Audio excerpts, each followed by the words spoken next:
Salut, bienvenue à l'atelier du chalet. Alors aujourd'hui, je suis en train de faire du rangement dans l'atelier et quand j'étais par là-bas au niveau du rack à chute, tout simplement, je suis tombé sur des petits morceaux de bois sympas, à savoir deux planches de hêtre. C'est le hêtre que j'utilise pour faire les jouets en bois. Et deux morceaux d'épicéa bien clairs, bien jolis. Et vu que un des projets que je dois réaliser maintenant, c'est la fabrication de dessous de plat, et ben c'est le moment de s'attaquer à ça. Alors comment je vois les choses? Tout simplement, je pars sur le principe que la surface doit être super rabotée. On est en bois debout, donc du coup le fer de rabot il fait 200 mm, donc je vais garder un peu de marge. Je me base sur 180 mm et donc du coup le but c'est que le dessous de plat fasse 180 mm sur 180 mm et 20 mm d'épaisseur. 20 mm d'épaisseur, c'est ce qui me permet d'avoir tout simplement sur 180 mm 9 petits tasseaux de 20 mm. Et ainsi, l'alternance de l'épicéa et du hêtre me permettra de commencer avec un hêtre et de finir avec un hêtre. Vous n'avez pas compris? Je vais vous montrer ça au tableau un instant, je vous approche. Voilà, alors, du coup, j'en profite pour vous faire un croquis et vous montrer à quoi ça va ressembler, comment je vois les choses, et ça vous permettra vous aussi de réaliser tout simplement ces dessous de plat. Donc, nous partons sur un carré qui fait 180 mm de chaque côté. Ensuite, en partant sur le principe que en vue sur le côté comme ça, nous avons une épaisseur ici de 20 mm. Ben, pour tout simplement arriver au 180, il faut 9 bandes de 20. Alors je vais essayer de m'appliquer pour y arriver. 1, 2, 3, 4, 5, 6, 7, 8 et 9. Donc 1, 2, 3, 4, 5, 6, 7, 8, 9. Nous avons des bandes de 20 mm. Donc quand on additionne 20, 40, 60, 80, 100, 120, 140, 160 et 180. Et du coup, ce que je vous expliquais avant, l'alternance des bois, c'est que ici on va avoir un hêtre, un épicéa, un hêtre, un épicéa, un hêtre, un épicéa, un hêtre, un épicéa et un hêtre. Ce qui permet d'avoir ici un hêtre et de finir avec un hêtre. Ce qui esthétiquement sera beaucoup plus joli. Alors, passons à la préparation de la machine. Donc la raboteuse, ici elle était en mode raboteuse, tout simplement, avec le chargement sur le côté. Et là on va la passer en mode dégauchisseuse. Et on va dégauchir tous les champs de façon à avoir une bonne surface de référence quand on va passer sur la scie sur table.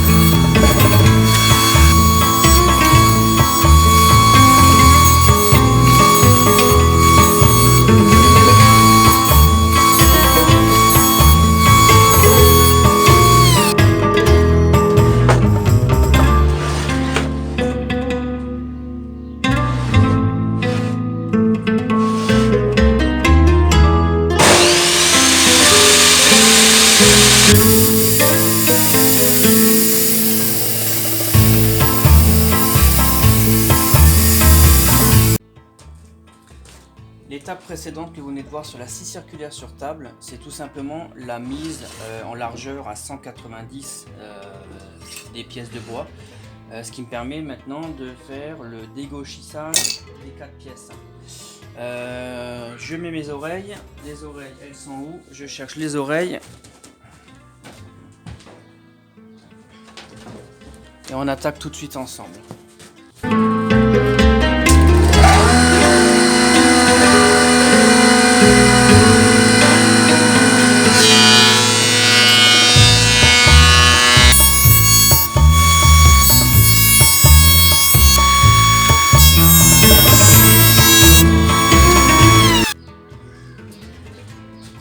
voilà, mes boissons prêtes pour être maintenant rabotées correctement. Alors, la raboteuse ici en mode dégauchisseuse, je retire le guide perpendiculaire, j'ouvre la machine, on a accès à la table de rabotage, le capot de protection et d'éjection des copeaux. Voilà. Alors, on voit encore les traces blanches ici, c'est quand j'ai passé la bougie, qui fait partie de mes trucs et astuces. Je vous mets un petit i là, quelque part en haut de la vidéo, qui vous permettra de retrouver cette vidéo dans laquelle je présente ma petite astuce. Je passe de la bougie, il y a de la paraffine qui se dépose sur la table, et ce qui permet au bois de bien glisser. Maintenant que j'ai dégauchi, mon hêtre est sur une épaisseur de 27 mm. Et mon épicéa doit être aux alentours des 22, 23 je dirais. Ouais, on est entre 22 et 23. Donc l'objectif du rabotage, c'est de tomber sur du 20 mm exactement. Donc ce que je vais faire, c'est que je vais commencer par passer le hêtre, mesurer régulièrement au pied à coulisse, parce que mon vernier ici n'est pas juste. Et successivement, je vais passer mon épicéa, mon hêtre. Quand j'arriverai aux alentours des mêmes dimensions que l'épicéa, ils seront rabotés tous en série pour avoir la même épaisseur et pour arriver sur du 20 mm. Allez, on fait ça en image.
Alors,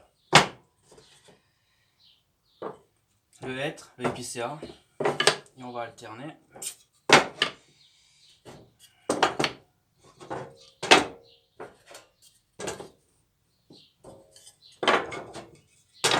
Voilà. Et donc, ce que j'expliquais avant au tableau, c'est qu'on va avoir une alternance hêtre, épicéa, hêtre, épicéa, hêtre, épicéa, hêtre, épicéa, hêtre. On commence sur un hêtre, on finit sur un hêtre. Et le talon que j'ai mis ici, en plus, me permet tout simplement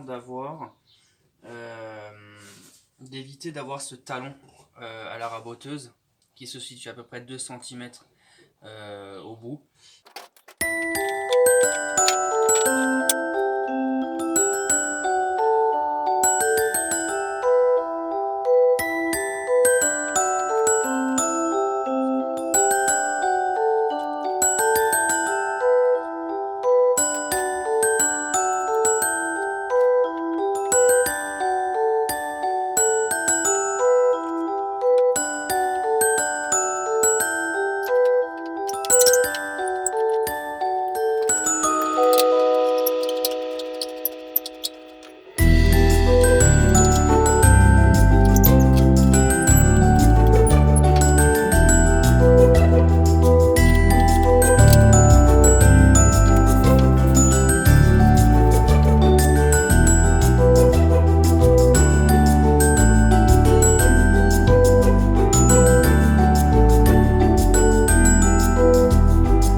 l'ensemble a séché.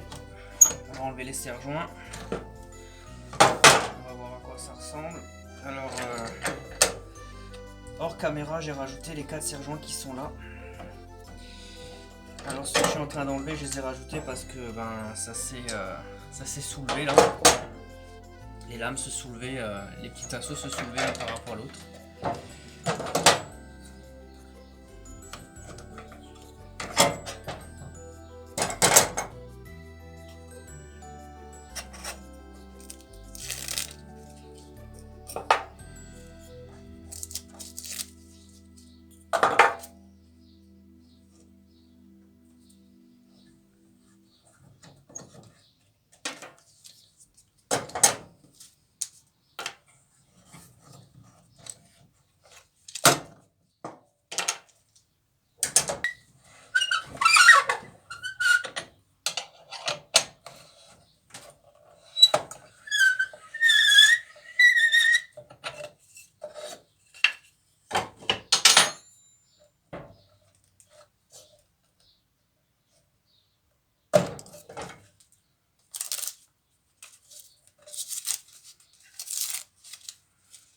Voilà, prochaine étape, rabotage de tout ça. Et puis après on pourra découper dans l'autre sens pour faire l'assemblage final. Bon, maintenant on va passer au dégauchissage d'un côté et après rabotage. Et puis après ce sera le moment de couper les lamelles et d'intercaler pour le damier.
Alors voilà, tous les petits bouts sont découpés.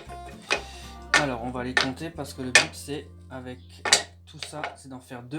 Alors 1, 2, 3, 4, 5, 6, 7, 8, 9, 10, 11, 12, 13, 14, 15, 16. Donc 8, 3, 6, 8.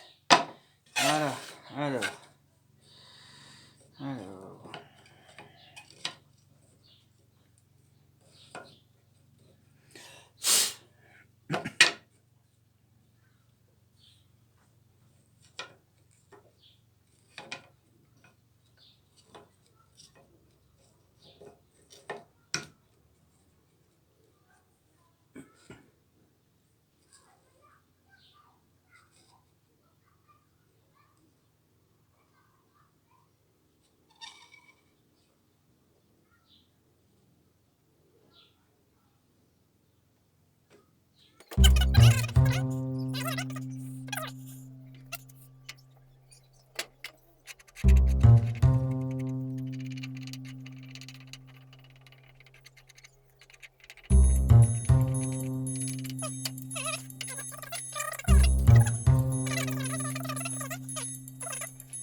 voir ce que ça a donné, cette histoire.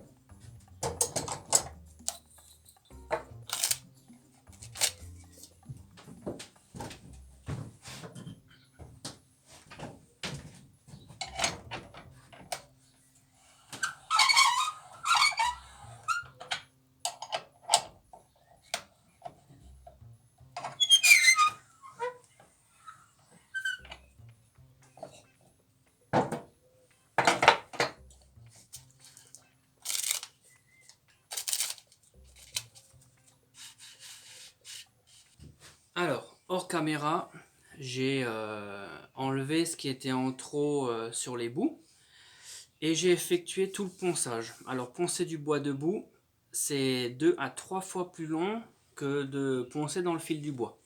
Enfin, j'avais pas grand chose à poncer, donc ça allait bien. Donc voilà ce que ça donne, le petit damier. Alors j'ai un défaut en dessous, enfin j'ai un défaut sur une face, du coup je vais déterminer que celle-là c'est celle d'en dessous. Et pour la finition, et ben, pour la première fois dans une des vidéos de l'atelier, je vais vous présenter ce que j'utilise pour la finition. Il s'agit d'une huile monocouche qui vient de chez Rubio Monocoat. C'est quelque chose que j'ai découvert par les vidéos d'Olivier Verdier. À ce sujet, je te fais un petit clin d'œil et un petit coucou. Merci à toi de m'avoir fait découvrir ce produit. C'est quelque chose d'extraordinaire. Tant qu'on n'a pas essayé, on ne peut pas se rendre compte de ce que c'est. Donc c'est une technologie monocouche, donc c'est-à-dire que vous allez appliquer le produit. Et si vous en mettez de trop, ben, il n'y aura pas une surteinte. Le panel de couleurs est très large. Là, c'est l'huile Easy Déco. En plus, ça a la chance de bénéficier de la norme jouet. Donc, vu que je fais des jouets en bois, ben, c'est super. Et on peut jouer comme ça avec les différentes teintes. Alors, ce que je vous propose, j'ai préparé tout ce qu'il faut là, et ben, on va faire tout simplement la finition au Rubio ensemble. Alors, moi je mets des gants. C'est pas obligé d'en mettre. Moi j'en mets tout simplement parce que j'ai pris l'habitude d'en mettre quand je manipule le Rubio. Les pigments de certaines teintes, genre chêne foncé ou chêne doré, ben, comme dirait Olivier Verdier, ils sont balèzes les pigments. Et effectivement, ça reste accroché au doigt très longtemps. Alors pour l'application, il faut une petite mousse. Et donc le produit c'est ça, Rubio Monocoat Easy Déco. Et ici on va utiliser la teinte transparente. Alors agiter avant emploi. Voilà. Et ensuite on peut verser un petit peu de produit. Voilà. Et avec l'éponge, le but c'est d'appliquer le produit partout. On voit tout de suite que ce que ça rend, c'est un produit extraordinaire, super magique. Ce produit est extraordinaire, moi j'adore, ça rend super bien. Vous voyez ce que ça rend par rapport à en dessous, hein, où là il est encore en version poncée. Voilà ce que ça rend. Alors je vous invite à aller sur le site de Rubio, qui est super bien fait, qui présente tout ce que le produit peut faire. Si vous avez des questions, vous pouvez joindre le commercial de chez Rubio, il s'appelle Anthony Grasser. Quelqu'un de super sympa, super gentil, que j'ai eu au téléphone pour me conseiller. Et c'est vraiment quelqu'un qui s'est pris le temps de m'expliquer. Même si j'en ai pas acheté des tonnes, il s'est pris le temps de m'expliquer tout ce que ça faisait. Et j'espère que un jour, s'il est de passage dans le coin, c'est qu'il vienne s'arrêter à l'atelier pour me présenter l'autre partie de la gamme de chez Rubio, à savoir le Easy, non c'est pas Déco, c'est le Oil plus 2C avec le durcisseur qui permettrait d'autres applications et d'interagir dans d'autres projets. Voilà. Alors quand on a tout bien appliqué partout, il faudra juste essuyer l'excédent avec un chiffon.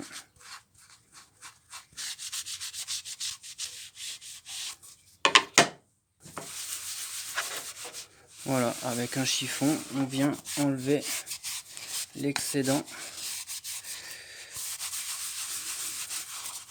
qu'on aurait pu mettre sur le bois. Et voilà, c'est fini. Ça a vraiment un rendu super.